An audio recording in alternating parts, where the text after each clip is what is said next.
Welcome back. We have been discussing about chemical shifts, one of the most important interaction parameters in NMR. And in the last one or two classes, we discussed about the origin of chemical shifts, the reference used, and how the chemical shift gets affected, and how to convert chemical shift from ppm to frequency, frequency to ppm, and what happens to the chemical shift when expressed in ppm as a function of magnetic field, what happened to chemical shift when expressed in frequency as a function of magnetic field, and how to convert everything we have discussed in stretch. And we continue with that class from today, and we discuss more about the factors that affects chemical shift. In the last class, I did say some of the factors which affect chemical shift. For example, steric effects, delocalization of aromatics, and ring current effect, and we discussed about the anisotropy effect and resonance effect, heavy atom substitution. Various factors are there which are responsible for chemical shifts. We'll try to understand today with some example how these chemical shifts get shielded. There's particular protons get shielded and deshielded, giving rise to different chemical shifts. For example, if there's a valence electron density that can shield nucleus from applied field, causes shielding. If there are electronegativity substituents which can withdraw electron away from the particular proton for which it is attached or for the neighboring proton, causing deshielding. There is also anisotropy effect which results in both shielding and deshielding. This anisotropy comes because of the anisotropy of the chemical bond. We'll take a couple of examples today and see what are these factors. Starting with first, electronegativity. How does it affect chemical shifts? Of course, you all know, first and foremost thing, if there is an electronegativity group attached, what it does, it causes change in the electron densities around the new particular proton because it withdraws electrons. Okay. As a consequence, if higher the electronegativity, more the electron is withdrawn, it shifts more to the downfield. Remember this point. It resonates at lower field because it withdraws electrons, causes deshielding. So this is one of the important effect of electron density substitution with different electron density substitution for hydrogen atoms. Let us see. For example, I took the example of methane. Methane, E is of course scale of electronegativity in Millikan scale. Of course, fluorine is the highest. We have referred to the here hydrogen atom, here refers to fluorine. The methane, it is in the gaseous phase. We can get the chemical shift of this, no problem. Let us say I get the chemical shift of methane. All four protons are equivalent. There is only one chemical shift, that is 0.23. Now, what I am going to do is knock off one of these protons here and put an iodine. It will become CH3I, ethyl iodide. Now, the electronegativity of iodine is different. It is 2.5.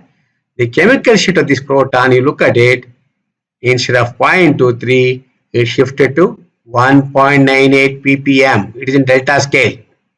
Delta scale is in ppm scale.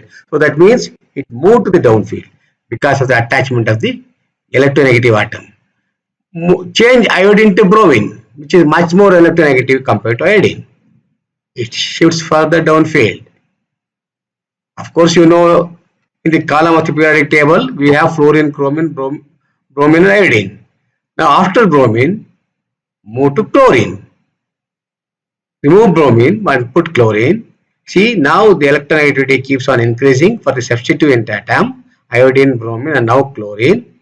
The chemical shift has moved to 2.84 ppm, further downfield compared to bromine substituent.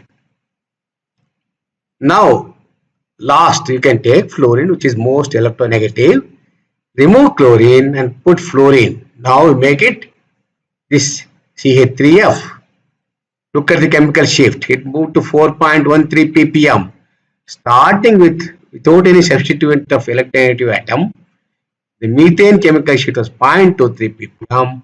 Now, as a function of substitution of different electronegative atoms, iodine, bromine, chlorine and fluorine, there is a steady change in the chemical shift, which is moving towards downfield. Remember, it started moving towards downfield and finally ended 4.13 ppm for CH3F. Now, next question is, this is because of electronegativity substituent. Another thing I want to tell you is the inductive effect is transmitted through bonds and is not only related to directly bonded protons. In this case, carbon and fluorine is directly bonded. Okay, there is CH4. You know that CH4, out of which one proton is replaced with fluorine. Now let us look at a molecule called nitropropane. What is nitropropane? The structure is, it is CH3, CH2, CH2NO2. That is the structure of nitropropane. Now, if you take only propane, we have CH3 twice CH2. There is only CH3 group and CH2 group. There is a perfect symmetry at the center. CH3, CH2, CH3, if you write, there is chemical equivalence. Okay, you know that. I will come about splitting pattern everything later, but remember there is a perfect symmetry.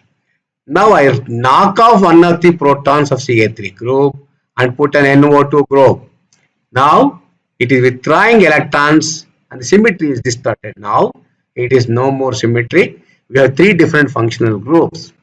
One is CH3, other is CH2 and CH2NO. There are three groups now. What happened to the CH3? In the structure, we have NO2, CH2, CH2 and CH3. CH3 is far away from NO2 group. Its inductive effect is much less as far as CH3 is concerned. So, CH3 comes at high field. Then comes CH2, middle CH2, attached to CH3, in between NO2, CH2 and CH3. This comes here. And the CH2, which is attached to NO2, comes close to 4.5 ppm, around 4.5. Look at it. It has moved enormously downfield because NO2 is directly attached to this CH2 group. So, electronegativity substitution, how when it withdraws electrons, shifts the chemical shift. This is very clear from this. Now, your question could be, why NO2? What happened to different functional groups? There are many electron withdrawing groups or donating groups. Then also it can affect. Instead of NO2, you can have OH, you can have SH, you can have NH2, varieties of groups. Some may donate electron, some may withdraw electrons. Those when the electrons are withdrawing groups are there, these protons move downfield. If it is electron donating group, it moves to high field. Simple logic, right? So the electronegativity substituent has an inductive effect and has a great influence on the chemical shift of protons.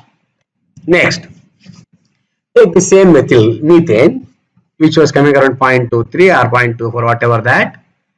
I can lengthen this molecule. See, in this, knock off one of the protons and add a CH3 group. Now it becomes HCH2CH3. Now we will concentrate on this CH2, this proton. What is going to happen? Look at this chemical shift. It moved from 0.24 ppm to 0.8 ppm. In this molecule, there is no electronegativity substituent. There is no electronegative substituent attached. But lengthening of the carbon chain also causes this deshielding. As a consequence, this proton move downfield. Now lengthen it further. Add one more CH2 in between. Now look at this proton. This moved further downfield. So lengthening of the carbon chain also has an effect on decreasing of the shielding. Now consider a simple molecule chloroform CHCl3. We have one single proton in this molecule. There are 3 chlorine substituents. The number of negative atom substituted in this is 3. I take the proton spectrum of this molecule. I get only one peak at 7.27 ppm. Now instead of 3 chlorines, I put 2 chlorine atoms and make this molecule CH2Cl2. Now what happened? You reduce one of the chlorine negative electronegative atom. Instead of 3 Cl3, you made it Cl2. So as a consequence of reduction of one of the electronegative atom, the de-shielding effect reduced. So the proton which was coming at 7.27 moved to 5.3 ppm. Again it gives a single peak because both these protons are equivalent. It gives us a single peak at 5.3 ppm. Now I'll do one thing. I'll remove another chlorine atom here and make it CH3Cl. Now you remove 2 chlorine atoms from this molecule. So electronegative substituent is much less here. As a consequence, the shielding is also much less compared to this.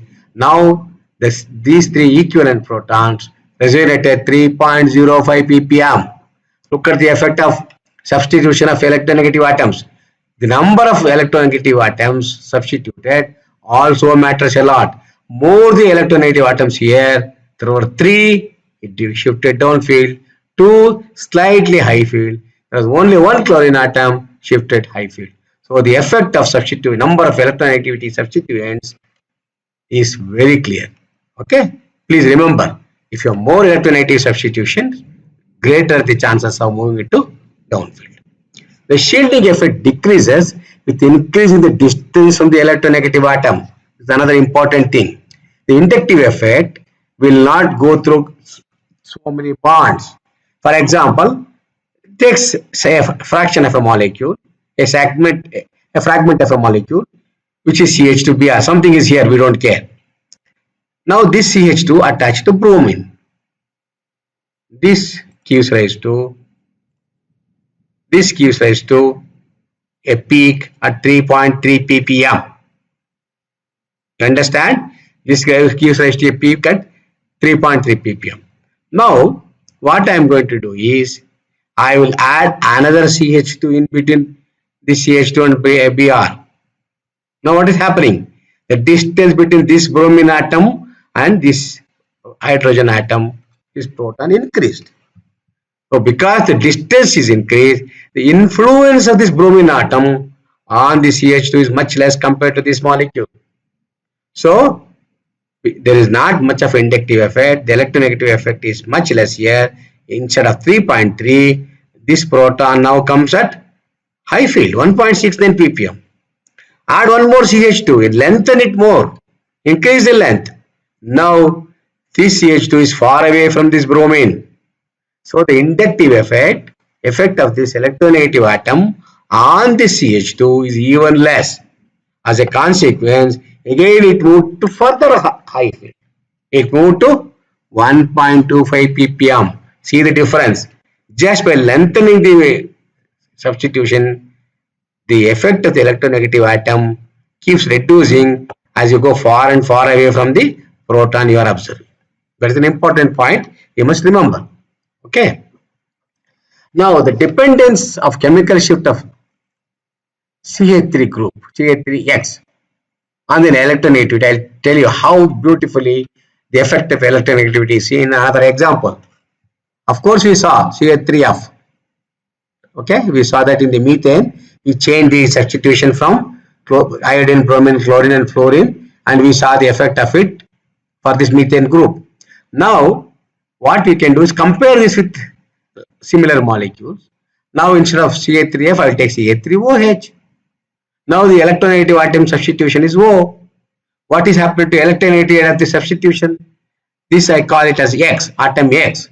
X here is fluorine, which has electronegativity of 4 in milliseconds K. We all know that. Now instead of F, if I put O, this change it from 4 to 3.5. Similarly, chlorine, bromine, iodine, we keep on decreasing the electronegativity, and finally methane, and finally we take tetramethylsilane, whose electronegativity because of silicon is only 1.8. Look at the chemical shift, what is happening now. This starts with 4.26, we saw 3.34. These three examples we saw in the one of the previous slides, and when it comes to tetramethylsilane, we took as a reference, it is 0. See, as a substitution effect, electronegativity on a group like this, depending upon fluorine, oxygen, chlorine, bromine, iodine, this changes drastically. As a consequence, the chemical shift correspondingly keeps on shifting to high field. If you go in the order of decreasing electronegativity, it goes to low field if you go from left to right to left in the order of increasing of electronegativity. Okay. Now, another important factor is mesomeric effect. You all know what is mesomeric effects in basic chemistry. I don't have to explain that. Now consider an example of one molecule where we have an electron withdrawing group and also another molecule where we have electron donating group. Okay. This start with a simple molecule. What is this? C2H4. C2H4 is ethylene. I think it is molecule ethylene if I am right. Now all the 4 protons of this molecule are equivalent. Look at it. There is a symmetry for this molecule. There is a symmetry along this axis. There is a symmetry along this axis. So because of this axis, these 2 protons are same. These 2 protons are same. If you go along this axis, this is equivalent to this. This is equivalent to this. All 4 protons are chemically equivalent. As a consequence, how many peaks we should get? We will get only 1 peak, which comes at 5.29 ppm. Remember, it comes at 5.29 ppm. Now, we add one ketone group. What is a ketone group? It is C double bond or CH3 group we add. Knock out this proton. Any of them you can take. I took an example. Knock out this proton and put a ketone group. Now this molecule is methyl vinyl ketone. Okay. Is there a symmetry for this molecule? Now compared to this ethylene, look at this molecule. The symmetry is broken because of the addition of this group. And this is electron withdrawing group. What happens? When it withdraws the electrons, it causes de-shielding. So the peaks start moving downfield. You understand? Peaks start moving downfield, that is at higher chemical shift value. So instead of 5.29, now they come at 3 different values because they are non-equivalent. But you see none of them are around 5.29. They have come drastically. This proton, because which is close to this, goes at 6.27. This is 6.3. This is at 5.9. None of these protons have remained at 5.29 ppm. Remember, they all have moved to downfield because we have an electron withdrawing group. We will do one more trick now. Instead of electron withdrawing group, let us put an electron donating group. What happens? You put OCH3. What is OCH3? Methoxy group. It will donate electron to this double bond and increases the electron density around the protons. Look at this one. The moment you put it, again, you have broken the symmetry by substitution of OCH3 group. Look at this. When you put the electron donating group, the shielding became more. It is instead of, unlike in this molecule, instead of moving downfield, in this molecule, the proton started moving high field. Remember, instead of 5.29 ppm of ethylene, these protons started moving at 3.74 and 3.93, much higher than 5. Of course, there is a value for this also. I didn't write down because all the 3 are non-equivalent. We have 3 different protons. We have the chemical shift for this also. I have not mentioned. Don't get confused. There are 3 peaks for this also, non-equivalent. So, but remember, all 3 have moved to high field now. This is because of mesomeric effect. So, when electron withdrawing group is there, it causes de-shielding. The electron donating group is there, it causes shielding. This is the important point you must remember. The same mesomeric effect let us see in the ring system. Let us take aniline. Aniline, you know the structure? C6H5NH2. Now, what is the resonance structure of aniline? Which tells me, if you go through the resonance structure, the electron densities are more at ortho position and at para position, and it is less at meta position. This you all know from mesomeric effect, how the charged electrons start moving here in this ring. If you look at the resonance structure, these ortho proton, of course there is a chemical equivalence because of NH2. This proton and this proton are equivalent.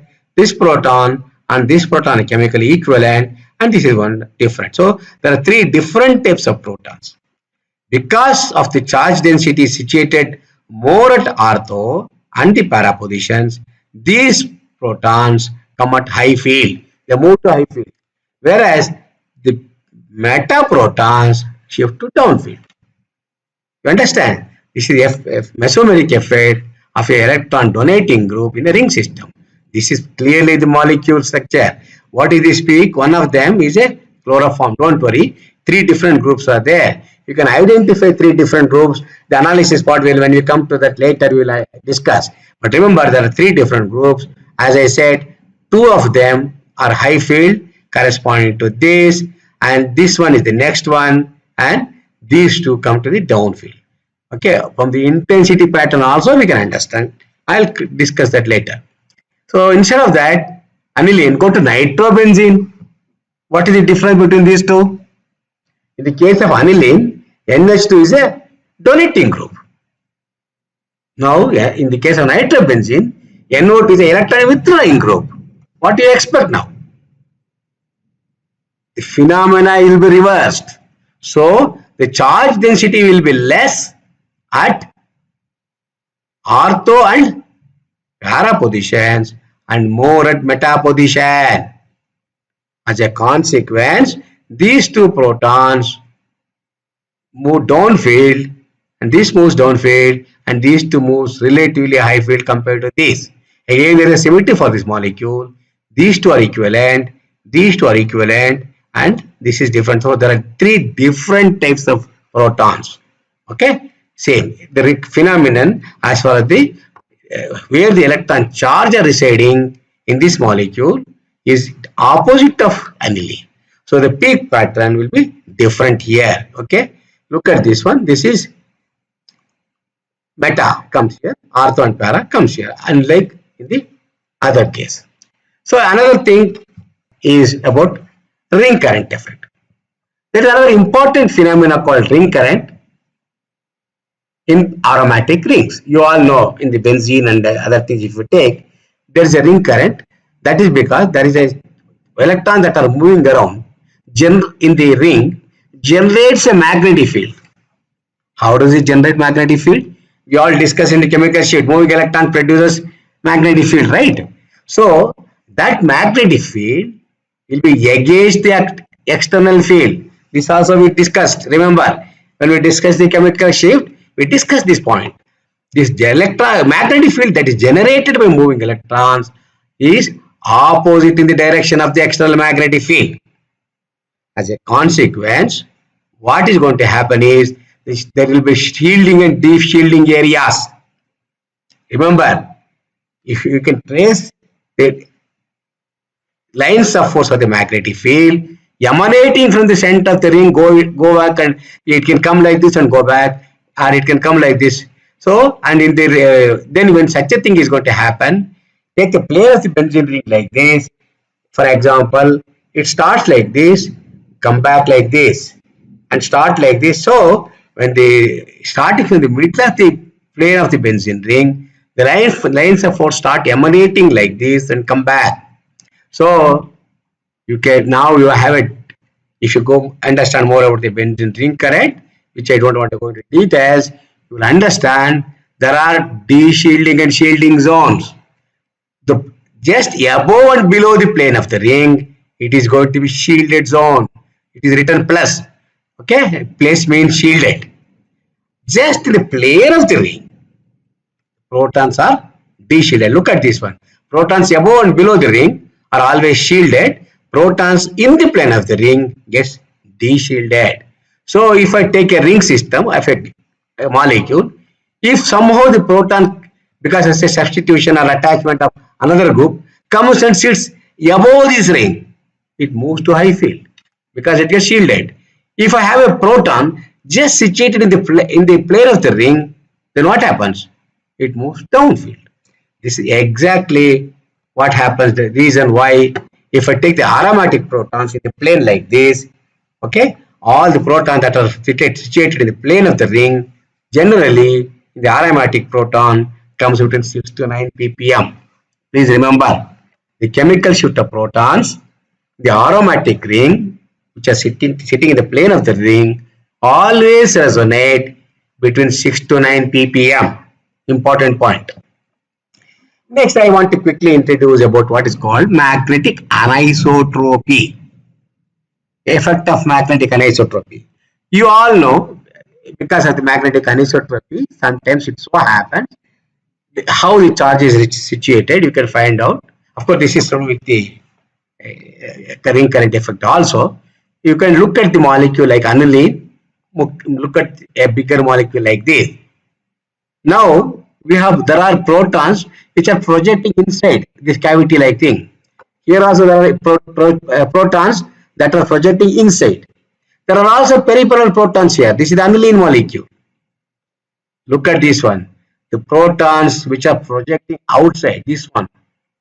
This comes at very much downfield, nearly 11.75 ppm, much smaller. Look at this proton which is inside this.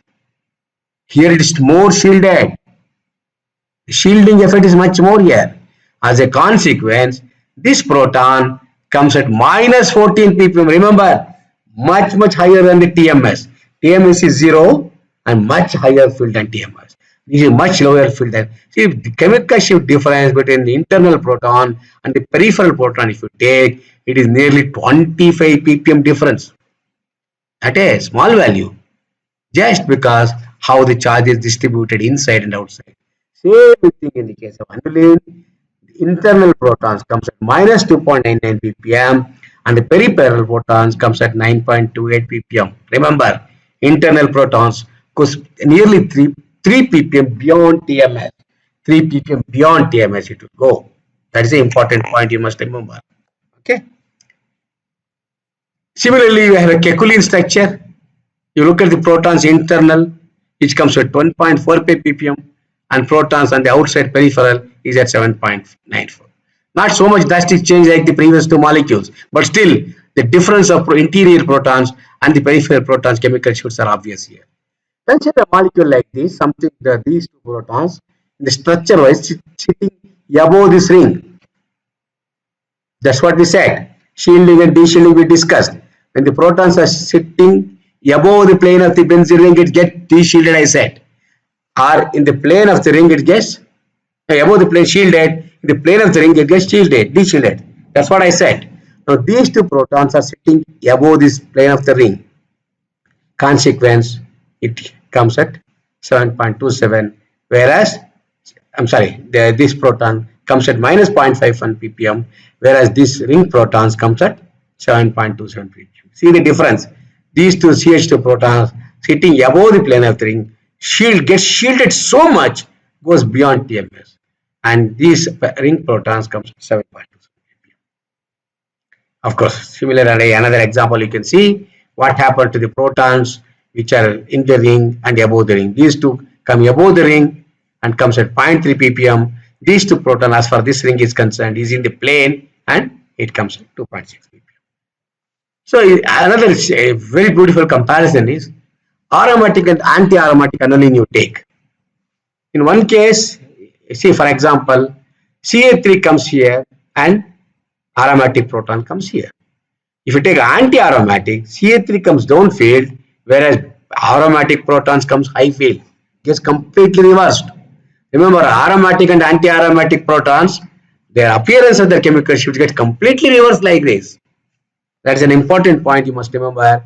The case of aromatic protons, the aromatic protons always comes downfield, and CH3 and others which are substituted will come high field.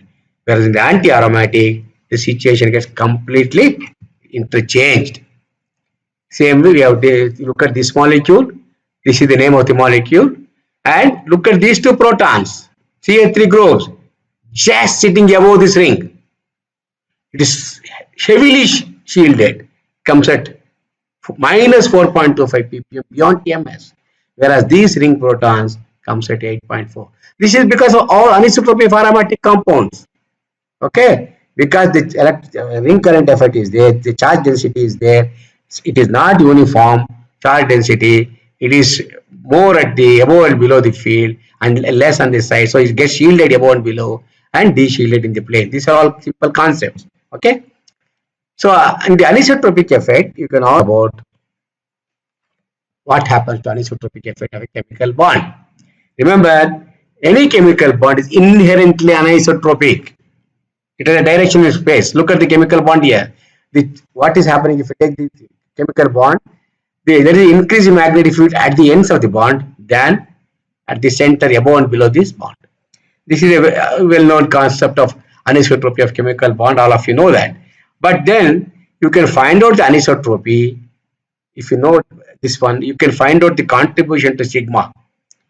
If I know magnetic susceptibility anisotropy, that by using a simple equation called McConnell equation.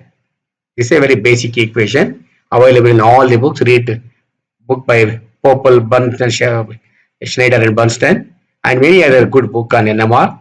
Basic book will explain to you about the McConnell equation, how to derive and everything. And that is not the important point for us. Just to tell you, the anisotropy of this bond can be there, and depending upon where you are seeing this bond sitting, whether here, here, or here, it varies with the function of angle theta.